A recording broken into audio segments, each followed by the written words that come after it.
Il pensait qu'elle était cassée. Il pensait qu'elle était indigente. La famille Sterling invita Sarah à nouveau dans leur vie pour une raison seulement, pour rire de sa misère, alors que son ex-mari épousait une femme plus jeune, plus riche. Beatrice Sterling, la matriarche cruelle, même mise une place pour Sarah à la table des domestiques juste pour tourner le couteau. Mais elle fit un calcul fatal. Elle ne savait pas que Sarah ne venait pas seule. Quand les portes de l'église s'ouvrirent, Sarah n'entra pas avec des larmes. Elle entra avec 3 garçons identiques qui ressemblaient exactement aux mariés. Et le secret qu'elle a caché pendant 4 ans est sur le point de transformer ce mariage parfait en un champ de bataille. L'enveloppe était lourde, couleur crème, et sentait faiblement le parfum de lavande chère, une odeur que Sarah O'Connor connaissait trop bien. C'était l'odeur de Beatrice Sterling, la femme qui avait fait de sa vie un enfer vivant pendant 3 ans.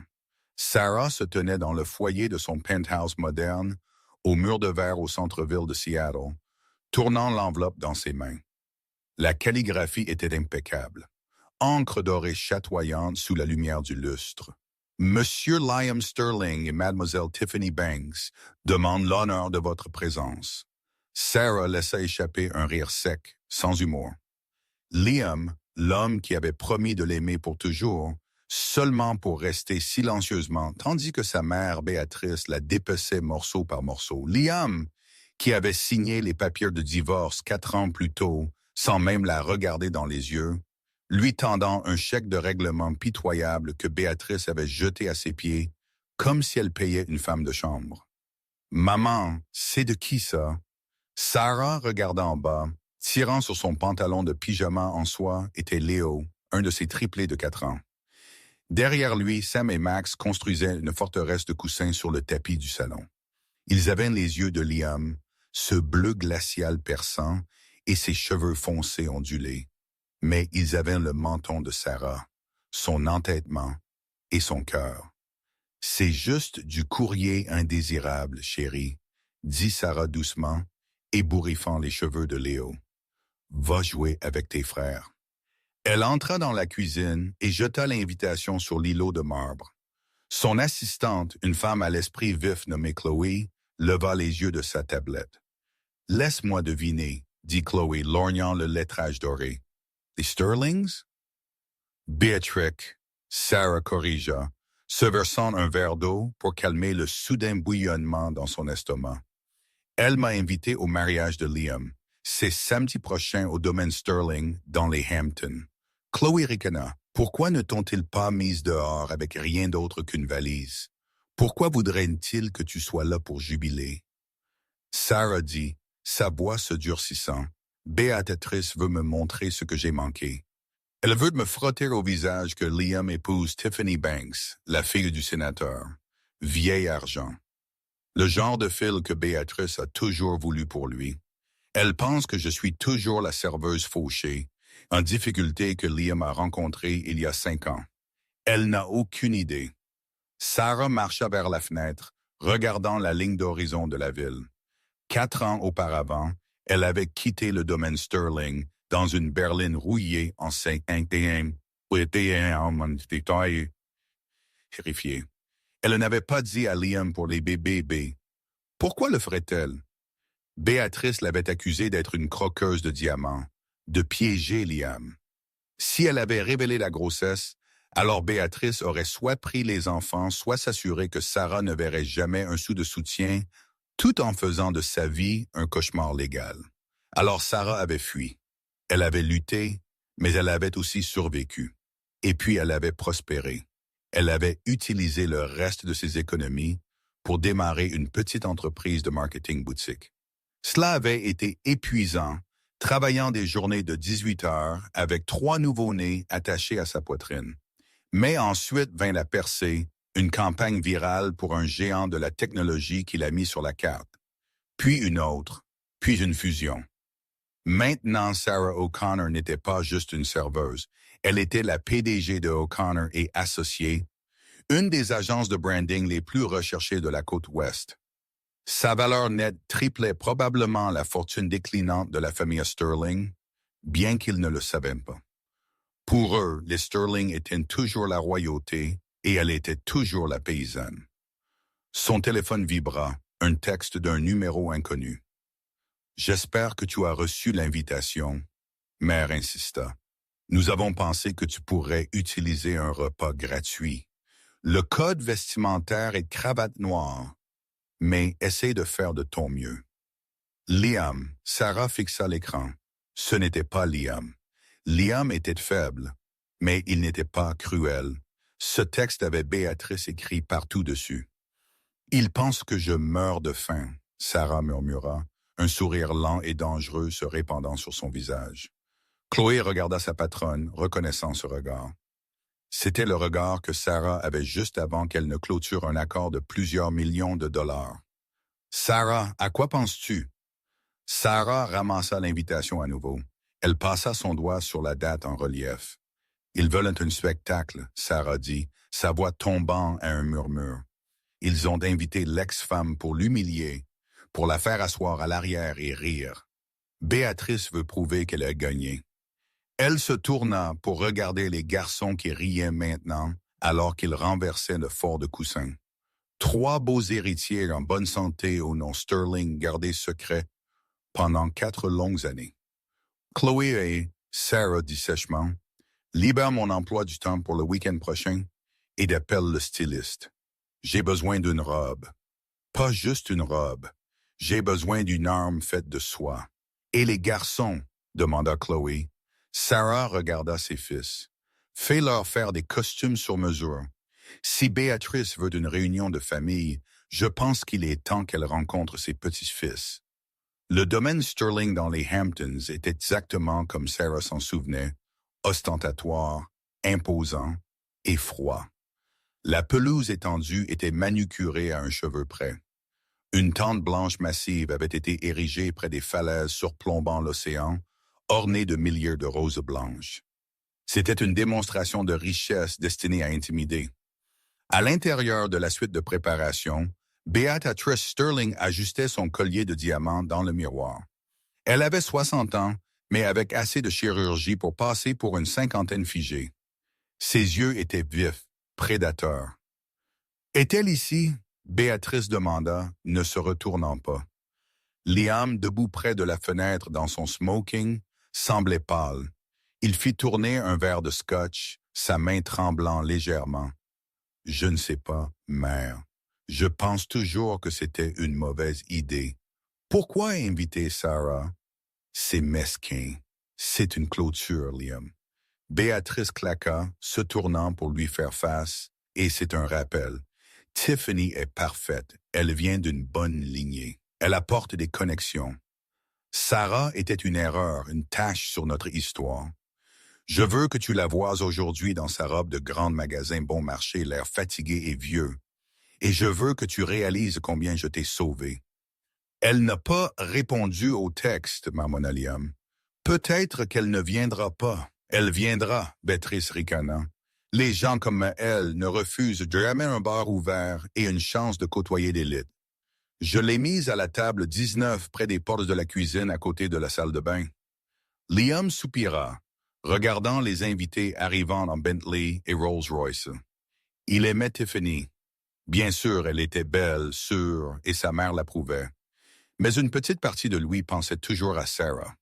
La façon dont elle riait, la façon dont elle le regardait avant que l'argent et sa mère ne s'interposent. Pendant ce temps, à 1 mile sur la route, un convoi de 3 Cadillac Escalade noirs se dirigeait régulièrement vers le domaine. À l'intérieur du véhicule de tête, Sarah était assise calmement. Elle portait une robe qui coûtait plus que la voiture américaine moyenne, une robe Versace sur mesure vert émeraude profond, sans dos qui épousait sa silhouette comme du verre liquide. Ses cheveux étaient relevés dans un style moderne complexe, révélant des boucles d'oreilles pendantes en diamant qui captaient la lumière à chaque mouvement. Mais les vrais qui arrêtent le spectacle étaient à côté d'elle.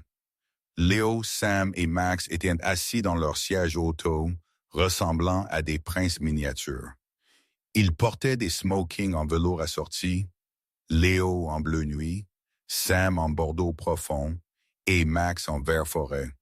Ils avaient l'air chers. Ils avaient l'air puissants. « Vous souvenez-vous de ce que nous avons pratiqué? » Sarah demanda, les regardant. « Soyez polis, » dit Léo. « Ne courez pas, » ajouta Sam. « Restez ensemble, » termina Max. « Bon garçon. » La voiture ralentit alors qu'elle atteignait le point de contrôle de sécurité aux portes du domaine. Le garde, tel dans un presse-papier, regarda par la fenêtre alors que le conducteur la baissait. « Non, Sarah O'Connor, » dit le conducteur. Le garde scanna la liste. Il fronça les sourcils. « J'ai une Sarah O'Connor listée pour le service de navette du Parking B. » Sarah pressa un bouton et la vitre arrière descendit en douceur. Elle baissa ses lunettes de soleil de créateur et regarda le garde dans les yeux. « Ouvre le portail, » dit-elle doucement. Ce n'était pas une demande. C'était un ordre donné avec l'autorité de quelqu'un qui commandait des salles de conseil. Le garde bégaya, pris de court par la pure aura rayonnant de la voiture. Il ne discuta pas. Il les laissa passer. Alors que le convoi remontait la longue allée de gravier, les têtes commençant à se tourner. Les invités se mêlaient sur la pelouse pour les cocktails d'avant-cérémonie. Ils s'attendaient aux limousines habituelles. Ils ne s'attendaient pas à une équipe de sécurité. Les voitures s'arrêtèrent juste devant l'entrée principale du jardin, un endroit réservé à la suite nuptiale. « Hé, vous ne pouvez pas vous garer là !» Une organisatrice de mariage avec un casque hurla, accourant. Le conducteur de la première voiture l'ignora, sortant pour ouvrir la porte arrière. Un silence tomba sur la foule à proximité. Béatrice, qui venait de sortir sur la terrasse avec une coupe de champagne, plissa les yeux. « Qui est le sénateur? » La porte s'ouvrit. D'abord, une paire de talons Christian Louboutin frappa le gravier. Puis, Sarah sortit. Elle se leva de toute sa taille, lissant la soie émeraude. Elle avait l'air radieuse. Elle ressemblait à une star de cinéma. Elle ne ressemblait en rien à la fille en pleurs qui avait été traînée hors de cette maison il y a 4 ans. Une ondulation de murmures traversa la foule. « Est-ce que... Non, ça ne peut pas être. Qui porte-t-elle? Est-ce vintage? » Le verre de Béatrix se figea à mi-chemin de ses lèvres. Elle ne reconnut pas Sarah au début. La femme dont elle se souvenait était simple, portant des robes florales du commerce. Cette femme était une déesse de la vengeance. Mais le vrai choc vint une seconde plus tard. Sarah se retourna vers la voiture et tendit sa main. « Venez, ce garçon. » Un par un, et sautèrent dehors.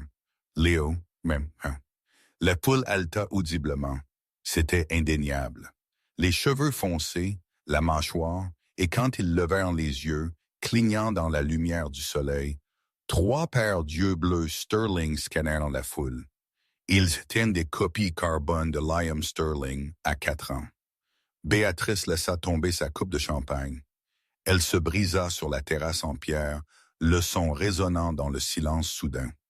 Liam, qui était arrivé derrière sa mère, saisit la balustrade, son visage vidé de toute couleur.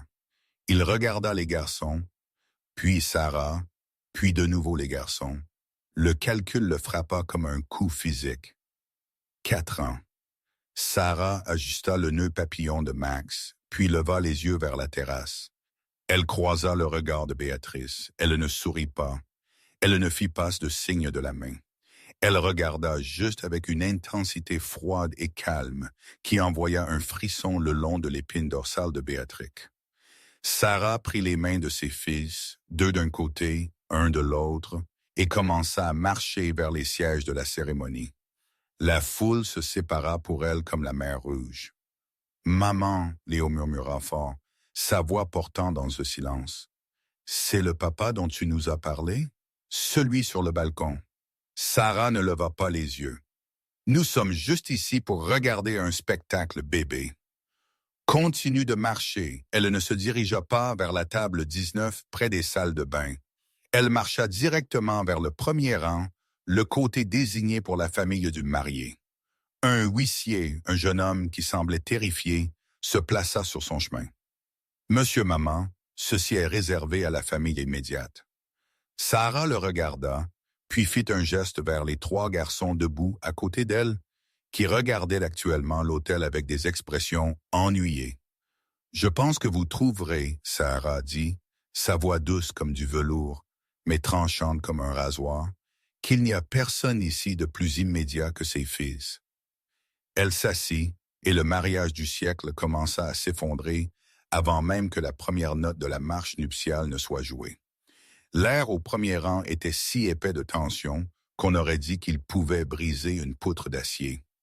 Les autres invités dans les premières rangées, une collection de sénateurs, de magnats, de la technologie et de mondains de vieille richesse, faisaient semblant de regarder leur programme, mais chaque oreille était tendue vers Sarah. Beatrice Sterling ne courut pas. Elle marcha, ses talons claquant sèchement sur les pavés de pierre alors qu'elle descendait de la terrasse. Son visage, un masque de rage contorsionné, à peine dissimulé sous des couches de maquillage coûteux. Elle atteignit le bout de l'allée où Sarah était assise, ressemblant à une reine émeraude sur un trône, flanquée de ses 3 princes. Quel est le sens de ceci? Béatrice siffla, sa voix basse et tremblante. Elle se pencha, sentant le champagne et le désespoir. « Comment osez-vous? Je vous ai invité à vous asseoir à l'arrière et à prendre votre place, pas à transformer le mariage de mon fils en cirque. » Sarah ne décroisa même pas ses jambes. Elle lissa le revers de la veste en velours de Sam. « Bonjour, Béatrice, vous avez l'air tendue. Est-ce un nouveau chirurgien? » Béatrice rougit d'un rouge profond et laid. « Sortez maintenant. Prenez ces enfants et partez avant que je ne fasse venir la sécurité pour vous traîner dehors. »« Je ne ferai pas ça. » Sarah dit calmement, levant finalement les yeux. Ses yeux étaient froids. « Vous avez envoyé l'invitation. J'ai la confirmation de RSVP juste ici sur mon téléphone. Et quant à nous traîner dehors, voulez-vous vraiment une scène? Regardez autour de vous, Béatrice. Le sénateur regarde. Le juge Harrison regarde. Si votre sécurité touche un seul cheveu sur ma tête ou sur mes enfants, je vous poursuivrai pour agression devant la moitié de l'élite des Hamptons. Et j'ai l'argent pour gagner maintenant. » Béatrice hésita. Elle regarda autour d'elle. Sarah avait raison. Les invités regardaient avec des yeux affamés. Une scène serait un suicide social. « Qui sont-ils? » Béatrice murmura, son regard clignotant vers les garçons. Elle ne put s'en empêcher. La ressemblance agressait ses sens. « Ce sont mes cavaliers, » Sarah dit simplement. Juste à ce moment, Liam arriva au bout de l'allée. Il avait l'air d'un homme marchant à la potence. Il s'arrêta à 3 pieds de distance, ses yeux fixés sur les triplés. Max, le plus audacieux des 3, leva les yeux vers Liam. Il inclina la tête, un geste si douloureusement identique à celui de Liam qu'un souffle passa à travers les bancs voisins. « Maman !» Max dit, tirant la main de Sarah. « Il me ressemble. » Liam tressaillit comme s'il avait été giflé. « Sarah !» il croissa. Sa voix était sèche, dépourvue de l'arrogance qu'il avait portée 4 ans auparavant. « Sarah, dis-moi, sont-ils? Sont-ils quoi, Liam? » Sarah défia, sa voix montant juste assez pour que les 3 premiers rangs entendent. « Sont-ils les enfants que tu ne voulais pas? Non, ce n'est pas ça. Tu ne savais pas pour eux parce que tu étais trop occupé à installer ta maîtresse dans notre chambre avant que l'encre ne soit sèche sur les papiers de divorce. »« Maîtresse ?» Une femme au second rang murmura scandaleusement. C'était le récit que Béatrice avait essayé d'enterrer, que Tiffany et Liam s'étaient rencontrés après le divorce. « Je ne savais pas, » bégaya Liam. Il regarda Léo, puis Sam, puis Max. Il vit son propre menton, son propre sourcil. Il vit l'héritage Sterling le regarder en retour 3 fois. Des larmes montèrent à ses yeux. « Quel âge? »« 4, Sarah dit. Ils ont eu 4 ans la semaine dernière. »« Les maths marchent pour toi, Liam, ou as-tu besoin d'une calculatrice? »« C'est un tour, » Béatrice interjeta, se plaçant entre Liam et les garçons. Elle attrapa le bras de Liam, ses ongles s'enfonçant dans son smoking. « Ne sois pas un imbécile, Liam. » Elle les a engagés. Elle est allée à une agence de casting pour trouver des sosies juste pour ruiner ton grand jour. C'est une petite croqueuse de diamants jalouse et vindicative. Grand-mère fait peur, Sam murmura fort à Léo. La foule gloussa. Béatrice tourna brusquement la tête pour fusiller l'enfant du regard, mais s'arrêta. Sam fronçait les sourcils. Un froncement de sourcils sombre, spécifique que Béatrice avait vu sur le visage de son propre mari pendant 40 ans. C'était une marque génétique qui ne pouvait être falsifiée. Nous commençons. Béatrice claqua, réalisant qu'elle perdait le contrôle du récit. Liam, va à l'hôtel. La musique commence. Sarah, si tu fais un seul son, je te détruirai. Sarah sourit, un sourire qui n'atteignait pas ses yeux. Je n'ai pas besoin de faire un son, Béatrice. La vérité parle d'elle-même. La musique de l'orgue gonfla. La marche nuptiale commença. Béatrice poussa pratiquement Liam vers l'autel. Il trébucha, regardant par-dessus son épaule les garçons jusqu'à ce qu'il manque de trébucher sur les arrangements floraux. Il prit sa place à l'autel, mais il ne regardait pas l'aller pour sa mariée. Il regardait le premier rang. Les portes du domaine s'ouvrirent et Tiffany Banks sortit. Elle était une perfection indéniable. Sa robe était une Vera Wang, sur mesure, dentelle et tulle, avec une traîne qui durait des jours. Elle tenait un bouquet d'orchidées blanches. Son père, le sénateur Banks, semblait fier alors qu'il lui offrait son bras. Mais alors qu'il commençait la longue marche dans l'allée, Tiffany remarqua que quelque chose n'allait pas. Habituellement, à un mariage, toutes les têtes se tournent vers la mariée. Les invités sourient. Ils s'essuient les yeux. Ils chuchotent à quel point Dallas veut. Mais aujourd'hui, la moitié des invités regardaient le premier rang. Ils se tordaient le cou pour voir la femme en robe verte et les trois petits garçons. Tiffany garda son sourire plaqué, mais ses yeux se tournèrent sur le côté. Qui est-ce? Elle se demanda. Et pourquoi Liam les regarde-t-il? Elle atteignit l'autel. Liam prit sa main, mais sa paume transpirait abondamment. Il tremblait. « Tu vas bien? » Elle murmura entre ses dents, alors que le prêtre commençait la prière d'ouverture. « Oui, » Liam souffla, bien qu'il ait l'air de vouloir vomir. Le prêtre, un évêque âgé qui connaissait la famille Sterling depuis des décennies, parla d'une voix monotone de la sainteté et de la loyauté. Les mots sonnèrent creux. Puis vint le silence avant les vœux. Le domaine était calme, sauf le bruit de l'océan se brisant contre les falaises en contrebas. « J'ai faim », annonça Léo. Ce n'était pas un cri. C'était juste une déclaration claire et ennuyée d'un enfant de 4 ans dans une pièce silencieuse. « Chut », Sarah dit doucement, lui tendant un cracker de sa pochette. Le son du rappeur froissant sembla résonner comme un coup de feu. Béatrice, assise à la place de la mère du marié de l'autre côté de l'allée, semblait prête à exploser. Elle fit signe aux gardes de sécurité debout dans l'ombre. Elle fit un mouvement de coupe sur sa gorge. « Fais-les sortir. » Le garde commença à se déplacer vers Sarah. Sarah le vit arriver. Elle ne broncha pas. Elle se leva simplement. Le mouvement fit haleter toute la congrégation. Il pensait qu'elle objectait. « Asseyez-vous !» Béatrix siffla, oubliant de chuchoter. Sarah l'ignora. Elle regarda le garde, leva une main pour l'arrêter, et puis regarda directement Liam. « Liam, » dit Sarah. Elle ne cria pas, mais sa voix porta clairement. « Ta mère envoie un garde pour enlever tes fils. Est-ce ainsi que tu veux commencer ton mariage? En jetant ta propre chair et ton sang dans la rue à nouveau? » Le prêtre arrêta de parler. Tiffany lâcha la main de Liam. « Fils !» Tiffany répéta, sa voix stridente. Elle se tourna vers Liam. « Liam, de quoi parle-t-elle? C'est un mensonge. » Béatrice hurla, se levant d'un bond. « C'est une menteuse. Sécurité, enlevez-la. Ce n'est pas un mensonge. » Une voix grave retentit de l'arrière de la tente de mariage. Tout le monde se tourna. Marchant dans l'allée était un homme plus âgé aux cheveux argentés et au visage sévère.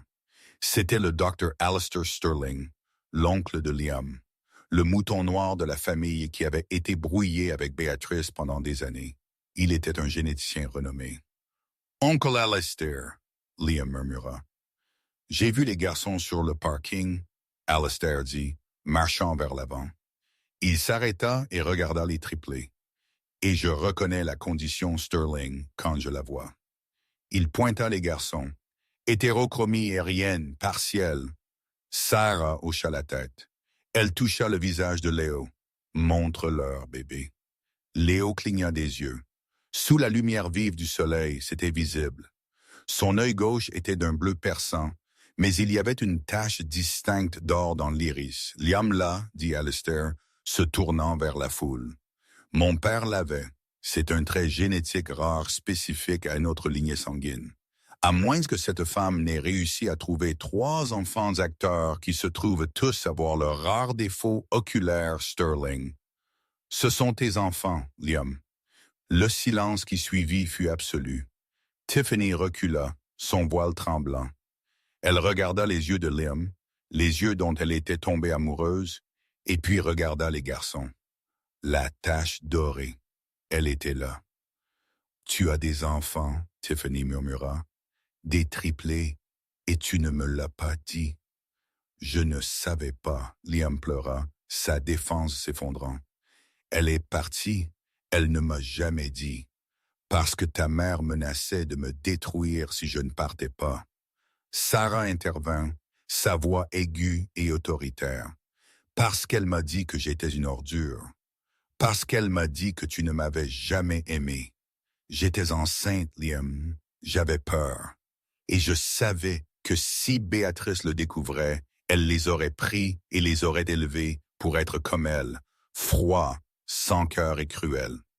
Alors je les ai sauvés. Elle regarda les garçons qui mangeaient joyeusement des crackers, inconscients du fait qu'ils venaient de démanteler une dynastie. Je ne suis pas venu ici pour arrêter le mariage, Sarah mentit doucement. Je suis venu parce que Béatrice a insisté pour qu'elle veuille se montrer. Eh bien, considérez le spectacle commencé. Le sénateur Banks, le père de Tiffany, se leva. C'était un homme grand, au visage rouge de colère. Il marcha jusqu'à l'autel, attrapa Liam par les revers de son smoking et le poussa en arrière. « Tu fais honte à ma fille, » le sénateur rugit. « Tu as une famille secrète, des enfants illégitimes. » « Ils ne sont pas illégitimes, » Sarah le corrigea, sa voix résonnant. « Ils ont été conçus en mariage. Ce sont les héritiers légitimes du domaine Sterling, et légalement ils ont droit à pas mal. » Béatrice laissa échapper un cri étranglé et s'effondra sur sa chaise, serrant sa poitrine. Mais personne ne se précipita pour l'aider. Ils étaient trop occupés à regarder le désastre. Tiffany regarda Liam, puis Sarah. Elle regarda les garçons. 3 belles petites chevilles innocentes qui liaient Liam à son ex-femme pour toujours. « Je ne peux pas faire ça, » Tiffany dit. Elle arracha le voile de sa tête. « Tiff, Tom !» Liam supplia, tendant la main vers elle. « Ne me touche pas !» elle cria. « Tu es un menteur, ta mère est un monstre. Je ne vais pas jouer la belle-mère de triplé le jour de mon mariage. » Elle rassembla sa jupe massive et courut en arrière dans l'allée, sanglotant. Son père et sa mère la poursuivirent, jetant des regards haineux à la famille Sterling. Les invités commencèrent à murmurer, puis à parler fort. Les téléphones étaient sortis. Les gens enregistraient. Le hashtag désastre de mariage Sterling-Washoch était probablement déjà tendance. Liam se tenait seul à l'hôtel. Il avait l'air détruit. Lentement, il tourna la tête et regarda Sarah. Sarah se tenait là, calme et composée. Elle regarda ses garçons. « Eh bien, » Sarah dit, vérifiant sa montre en diamant. « C'était plus court que ce que j'attendais. Garçons, dites au revoir à votre père. »« Au revoir, papa. » Max fit joyeusement signe de la main avec un cracker dans la bouche. Sarah tourna sur son talon, la robe émeraude tourbillonnant autour d'elle, et commença à s'éloigner, menant ses fils en arrière dans l'allée vers la sortie. Mais le drame n'était pas fini. Alors qu'elle atteignait le milieu de l'allée, la voix de Liam retentit, désespérée et brisée. « Attends, Sarah, s'il te plaît, ne les prends pas. » Il sauta de l'autel et courut après elle. Sarah s'arrêta. Elle ne se retourna pas immédiatement. Elle fit signe au conducteur de l'escalade de tête d'attendre, puis fit un geste à Chloé pour qu'elle emmène les garçons dans la voiture. « Allez avec Chloé », elle dit doucement. « Maman a besoin de dire une dernière chose. »« L'homme triste arrive ?» Léo demanda, regardant Liam, qui sprintait à travers la pelouse, sa veste de smoking flottant au vent. « Oui, bébé. Entrez. Regardez Bluey sur les écrans. » Alors que la lourde porte se fermait avec un bruit sourd, scellant les garçons dans leur bulle insonorisée et par balles, Liam dérapa pour s'arrêter sur le gravier. Il était essoufflé, ses cheveux ébouriffés, de la sueur perlant sur son front. Sarah, il haleta, tendant la main, mais s'arrêtant avant de la toucher. Il regarda les vitres teintées du SUV. « Ils sont vraiment les miens. » Sarah se tourna lentement. « Ils sont à moi, Liam. Je les ai fait grandir. Je les ai mis au monde. Je les ai nourris. Je suis resté éveillé avec eux quand ils avaient de la fièvre. Toi, tu n'étais qu'un donneur. » J'aurais été là.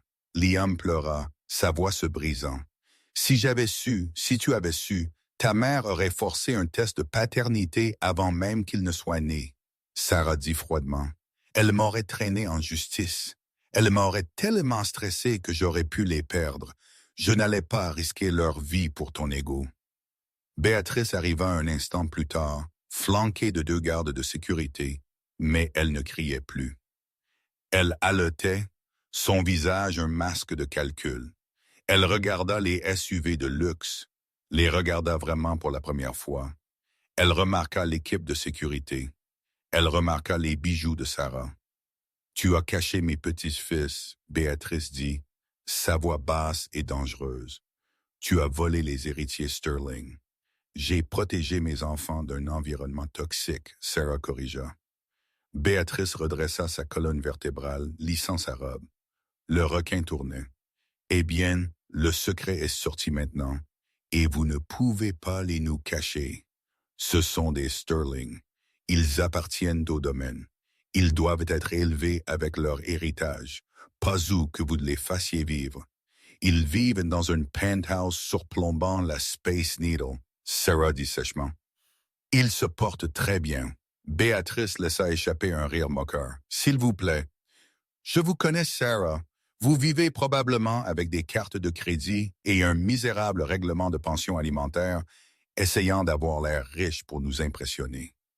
Mais les poursuites sont chères. Les batailles pour la garde sont chères. » Béatrice s'approcha, sortant un carnet de chèques de sa pochette. C'était un coup de force qu'elle avait utilisé 1000 fois.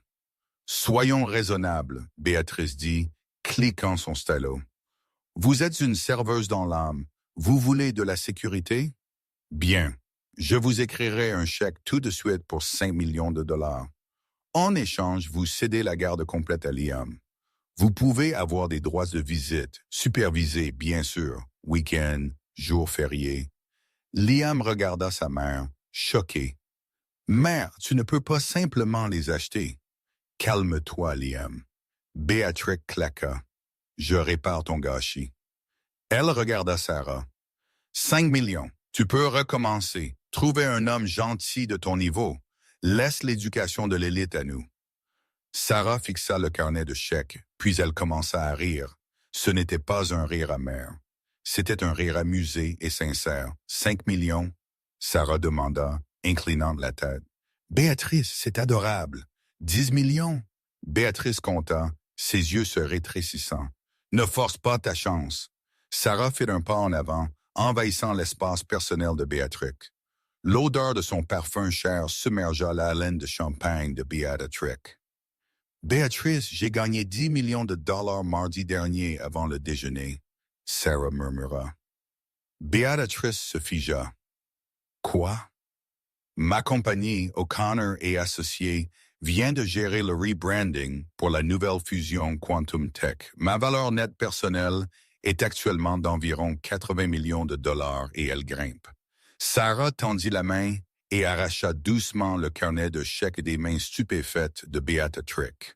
Elle le tapota contre la joue de Béatrix avec condescendance. « Je n'ai pas besoin de votre argent. » Je pourrais acheter ce domaine, le brûler jusqu'au sol et construire un parking pour mes employés sans vérifier mon solde bancaire.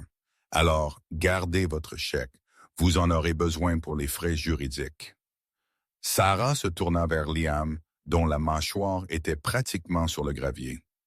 Tu voulais un mariage, Liam? Sarah dit. Tu as eu des funérailles à la place. Au revoir.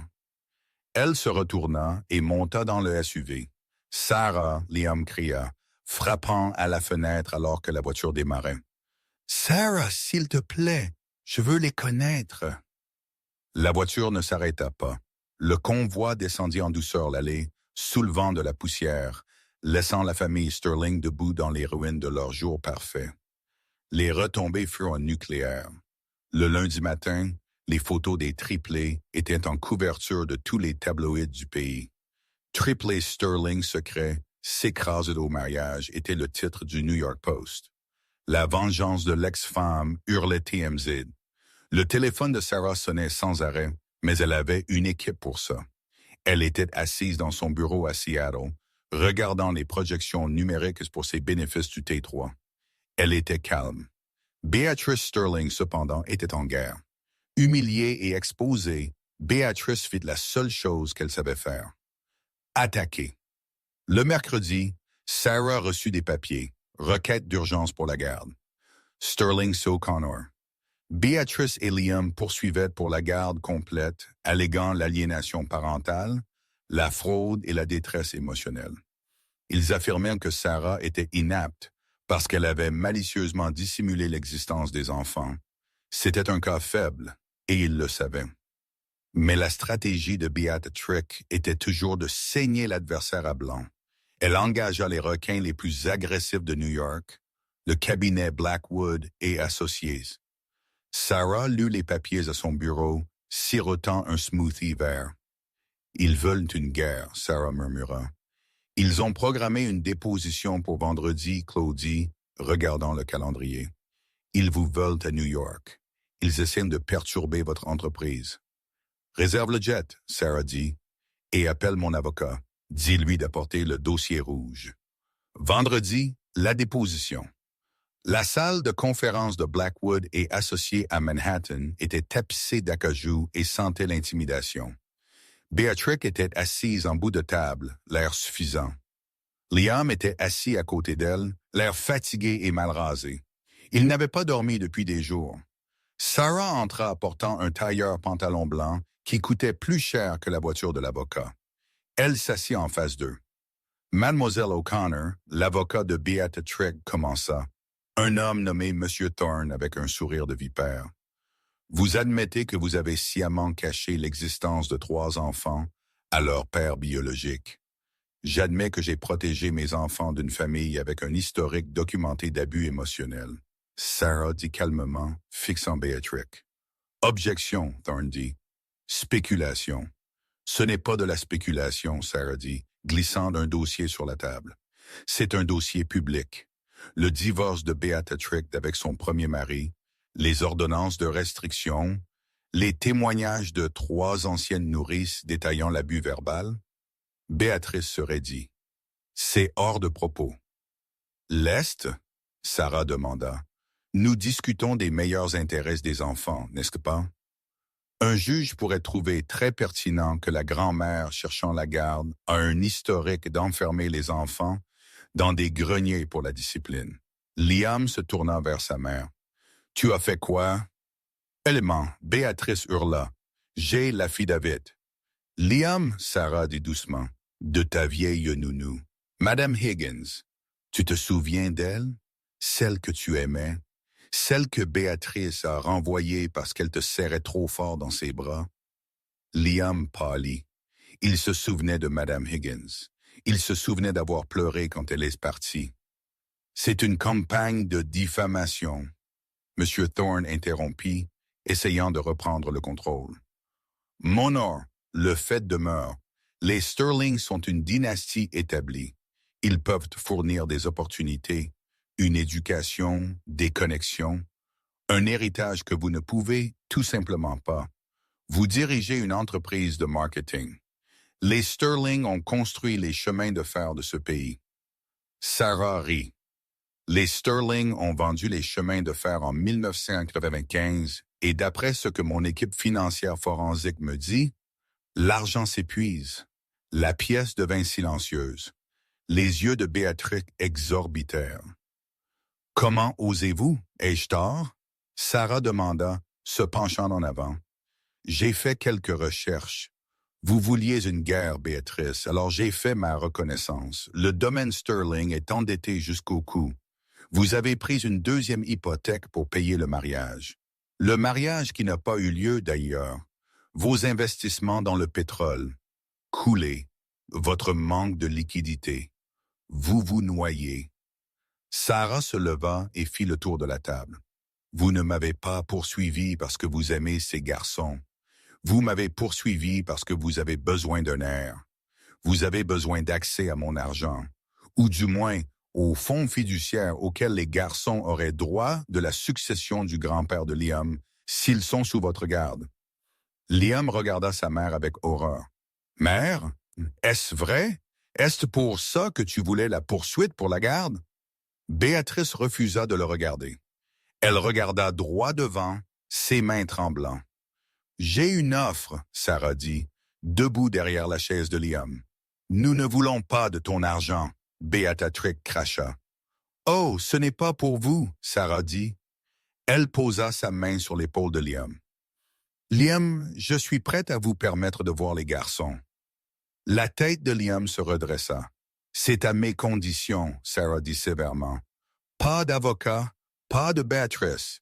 Vous venez à Seattle. Vous restez dans un hôtel. Vous les visitez au parc ou chez moi sous ma supervision. Vous apprenez à les connaître en tant que leur père, pas en tant qu'héritier d'un empire en ruine. »« J'aimerais ça, » Liam murmura. « Et vous, » Sarah dit, pointant un doigt manucuré vers Béatrice. « Vous abandonnez cette poursuite immédiatement avec préjudice. Vous signerez un accord de non-divulgation promettant de ne plus jamais parler de mes enfants à la presse. Si vous le violez, je publierai le dossier rouge au New York Times. » « Qu'y a-t-il dans le dossier rouge? » Béatrice défia. « Photo, » Sarah dit énigmatiquement. « Relevé bancaire et une conversation enregistrée entre vous et le sénateur Banks concernant un certain pot de vin. » Béatrice devint de la couleur de la cendre, le pot de vin qu'elle avait offert au sénateur pour s'assurer que le mariage ait lieu.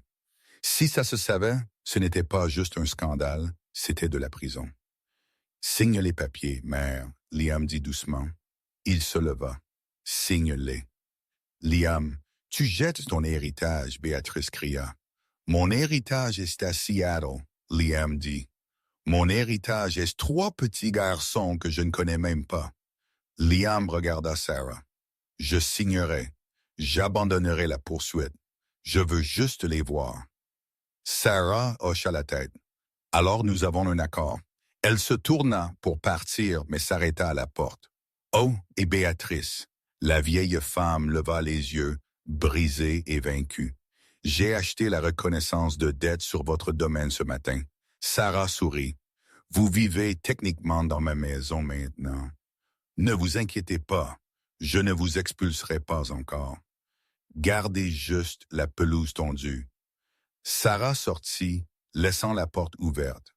Le son de ses talons claquant dans le couloir était le son d'une victoire totale et absolue. Mais tandis que la guerre légale était finie, la guerre émotionnelle ne faisait que commencer. Liam venait à Seattle et Sarah savait qu'introduire un père à 3 garçons qui ne l'avaient jamais connu serait plus difficile que toute bataille de conseil d'administration qu'elle avait jamais menée. 2 semaines plus tard, la pluie à Seattle était un tambourinement doux et rythmique contre les fenêtres du sol au plafond du penthouse de Sarah.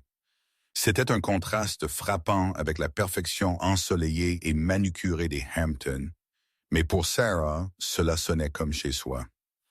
Elle se tenait près de l'îlot de cuisine, regardant le voyant de l'ascenseur monter. Étage 30, étage 31. « Est-il ici? » Léo demanda. Il était assis sur le tapis, alignant ses voitures jouets dans un ordre chromatique parfait, une habitude qu'il avait définitivement héritée de son grand-père, bien que Sarah ne le dirait jamais à haute voix. « Oui, Léo, il est presque là. » Sarah dit, sa voix stable, bien que son cœur faisait un battement lent et lourd dans sa poitrine. Elle avait passé les 2 derniers jours à préparer les garçons. Elle ne leur avait pas dit « Papa vient de vivre avec nous ». Elle avait dit « Liam vient de visiter.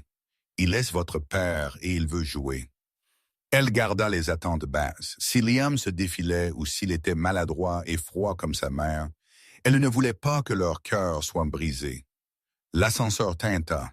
Les portes s'ouvrirent en glissant. Liam Sterling sortit. Il avait l'air différent. Le smoking était parti, remplacé par un pull foncé et des jeans qui avaient l'air neufs, comme s'il avait demandé à un styliste personnel d'acheter des vêtements de père décontractés juste pour aujourd'hui. Il tenait 3 sacs cadeaux identiques. Ses mains tremblaient. Il regarda Sarah, puis la dépassa vers le salon où 3 paires d'yeux bleus le fixaient avec une intensité immuable. « Salut !» Liam dit, sa voix se brisant légèrement. « Bonjour, Liam !» Sarah dit, croisant ses bras. Elle n'offrit pas de câlin. Elle n'offrit pas de boisson. Elle était la gardienne. Chaussures enlevées à la porte. Nous ne portons pas de chaussures à l'intérieur. D'accord, bien sûr. Liam s'en mêla avec ses mocassins chers, manquant de trébucher. Il les plaça soigneusement sur le support, puis entra dans le salon, se sentant comme un intrus dans un sanctuaire. Il s'arrêta à 5 pieds des garçons. Le triplé se leva. Il portait des t-shirts dinosaures assortis. Max, le chef, s'avança. Il inclina la tête, étudiant le visage de Liam. « Tu es l'homme de l'herbe, » Max déclara. « Celui qui a couru. » Liam tressaillit. « Oui, c'était moi. Je suis Liam. Maman dit que tu es notre papa. » Sam dit, jetant un coup d'œil derrière Léo. « Comme dans les livres. »« Je le suis, » Liam murmura. Il tomba à genoux pour être à leur niveau des yeux. C'était un geste humble, un pour lequel Béatrice l'aurait grondé. Les Sterlings ne s'agenouillent pas, elle aurait dit. Mais Béatrice n'était pas ici. Je ne savais pas que vous étiez ici, Liam dit, sa voix épaisse d'émotion. Si j'avais su, je serais venu plus tôt. Je vous ai apporté ceci. Il poussa les sacs cadeaux en avant. Les garçons regardèrent Sarah. Elle hocha la tête de permission. Ils déchirèrent des sacs. À l'intérieur se trouvaient des trains miniatures de collection vintage. Chers, délicats, pas vraiment destinés aux enfants de 4 ans. « Train !» Léo cria, attrapant la locomotive. Il essaya immédiatement de le faire rouler sur le tapis et une petite pièce décorative se cassa. L'instinct de Liam fut de grimacer. Il avait été élevé dans un musée où toucher était interdit, mais il attrapa le regard d'avertissement de Sarah. « C'est bon, » Liam dit rapidement. « C'est fait pour casser, alors nous pouvons le réparer. »« Tu peux le réparer ?» Léo demanda, tendant la pièce cassée. Liam regarda le petit morceau de plastique. Il n'avait jamais réparé un jouet de sa vie. Il avait des gens pour ça. Mais il regarda le visage plein d'espoir de son fils, un miroir du sien. « Je peux essayer, » Liam dit. « Tu as de la colle? »« J'ai de la colle, » Max cria, courant vers le tiroir d'artisanat. Pendant l'heure suivante, Sarah observa une scène surréaliste se dérouler. L'héritier de la dynastie Sterling, un homme qui avait été éduqué pour diriger des corporations et charmer des sénateurs, était assis en tailleur sur le sol, couvert de colle à paillettes, essayant de réparer un train jouet, tandis que 3 garçons hyperactifs grimpaient sur lui. Il était maladroit. Il ne savait pas vraiment comment leur parler. Il utilisait de grands mots. Il se raidit quand Sam le serra inopinément, mais il essayait. « Tu vis dans un château? » Sam demanda, grimpant sur le dos de Liam. En quelque sorte, Liam grogna. « Une grande maison, mais elle est très calme. » Pourquoi est-elle calme? Parce qu'il n'y a pas de petits garçons là-bas, Liam dit. Il leva les yeux vers Sarah. Ses yeux étaient cernés de rouge. C'est trop calme. Sarah sentit une fissure dans son armure. Juste une fracture capillaire. Elle s'approcha et s'assit sur le canapé près d'eux. L'heure du déjeuner, elle annonça. Qui veut du fromage grillé? Moi, le cœur des garçons. Moi aussi, Liam dit doucement. Ils mangèrent à l'îlot de cuisine. Liam regarda les garçons manger, apparemment fasciné par la façon dont ils tenaient leur sandwich, la façon dont ils riaient, la façon dont ils se disputaient pour savoir qui avait la tasse bleue. Ils ont ton nez, Liam dit à Sarah. Et ton rire. Ils ont ton entêtement, Sarah contre-attaqua. Et tes yeux. Liam posa son sandwich. Sarah, je sais que je ne peux pas défaire les 4 dernières années. Je sais que ma mère est difficile. Difficile est un mot poli pour sociopathe. Sarah nota, elle est seule maintenant. Liam révéla. Après le mariage, après le départ de Tiffany, la maison est vide. Le personnel lui parle à peine. Elle s'assoit dans la bibliothèque et fixe le mur. Elle est terrifiée que vous alliez saisir le domaine. Je pourrais, Sarah dit négligemment. Si elle dépasse les bornes, Liam hocha la tête. Elle ne le fera pas. Je lui ai dit que si elle te contacte ou essaye de poursuivre à nouveau, je la coupe complètement. J'en ai fini, Sarah. J'en ai fini d'être sa marionnette. Il regarda les garçons qui essayaient maintenant d'équilibrer des cuillères sur leur nez. J'ai tout manqué, Liam murmura. Leur premier pas, leur premier mot. J'ai tout manqué parce que j'étais trop faible pour lui tenir tête. Tu es là maintenant, Sarah dit. Ce n'était pas un pardon. Pas encore. Mais c'était une reconnaissance. Ne leur promets pas pour toujours, Liam. Promette-leur juste le samedi prochain. Je promets, Liam dit. Je serai là tous les samedis. Je prendrai l'avion. Je m'en fiche. Je déménagerai ici si je dois. Commençons par les samedis, Sarah dit. Alors que l'après-midi avançait, l'énergie du garçon s'effondra. C'était l'heure de la sieste. Un par un, ils se frottèrent les yeux et devinrent collants. Sarah prit Sam. Liam hésita, puis prit maladroitement Léo.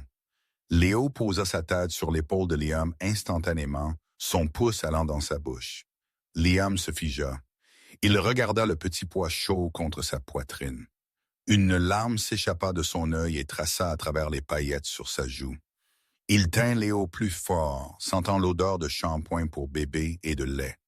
C'était la première fois de sa vie qu'il tenait quelque chose qu'il aimait inconditionnellement, sans se soucier de son compte bancaire ou de son nom de famille.